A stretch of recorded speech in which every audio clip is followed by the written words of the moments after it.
Collaboration avec le festival à Manille.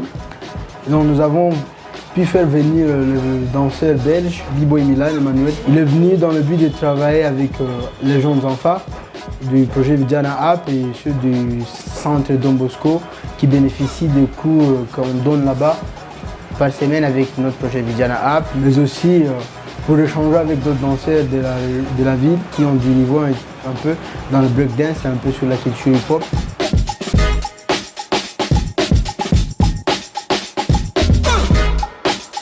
Emmanuel, compagnie No Way Back, Festival des Tours et Super Showman. C'était très intéressant, une bonne expérience de voir ces enfants qui n'avaient pas grand chose, certains étaient pieds nus, certains n'ont pas de t-shirt, et de les voir faire du break comme ça, et surtout en plus ils étaient très assidus.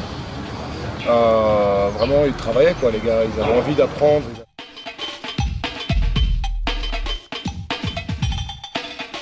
On a travaillé avec les b-boys plus expérimentés qui eux commencent à avoir un très bon niveau ici à Goma et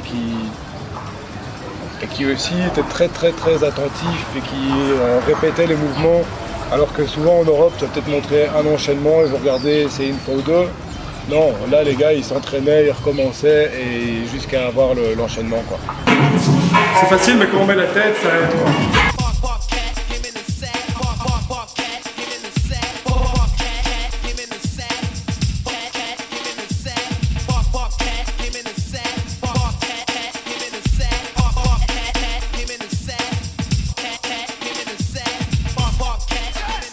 Donc, le but est d'organiser des ateliers de danse pendant une semaine. C'était dans le cadre aussi de préparer un spectacle que Milan devait faire avec les enfants de Vidiana App dans le festival à Manille. On s'envole. Et quand je dis what time is it, vous dites what time is it? What time is it?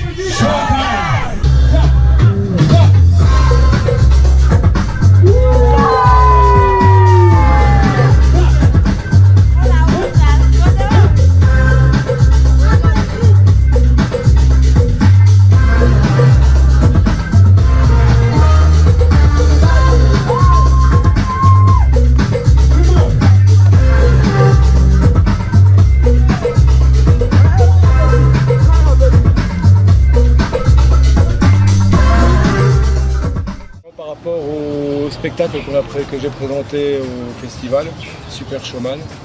Je suis très satisfait du retour des Congolais face à cette forme de théâtre de rue auquel je pense pas que tout le monde me disait mais on ne voit pas souvent, en fait on voit ça jamais chez nous, un gars qui vient, qui parle, qui danse, qui joue avec les gens.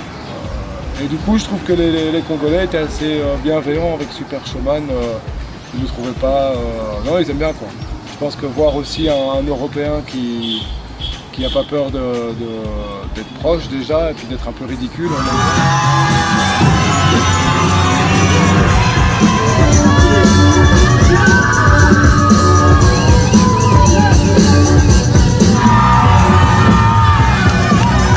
Aussi quand on a fait le tour avec la caravane dans les rues et que j'ai pris un enfant des rues là-bas et tout ça, bah, je trouve que j'ai eu un très bon retour là-bas, donc ça c'est vraiment positif. Je suis un super-héros maintenant. C'est bien, autant les petits enfants en plus des rues et Vidiana App. Le mélange était très bon. Et c'est vraiment beau de les voir passionnés comme ils sont par le break, ils veulent toujours recommencer, ils sont prêts à s'entraîner des heures durant. Et ce qui est bien, c'est qu'en fait, pour faire du break, tu as juste besoin de 2 bras, 2 jambes, une tête. Et même, je connais des gens qui manquent une jambe, un bras et ils break, tu vois. Donc, il ne faut pas grand-chose. Il suffit d'un sol, un peu de musique et un corps. Je pense que ils vont appliquer tout ce qu'ils ont appris chez Milan. Mais aussi le but de cette résidence a été de renforcer notre collaboration plus avec le festival de Tours qu'organise Milan avec Goma Dance Festival. Donc les gagnants des Goma Dance Festival qui doivent partir à Bruxelles. Et c'est dans le même cadre de cet échange entre les Congo et la Belgique à travers la danse que Milan est venu. Et pour ça, on remercie encore le festival Amani qui a pu organiser avec nous cette activité. Et Kivu Youth Entertainment, Milan aussi lui-même qui s'est déplacé jusqu'à venir ici et tout le danseur qui était présent.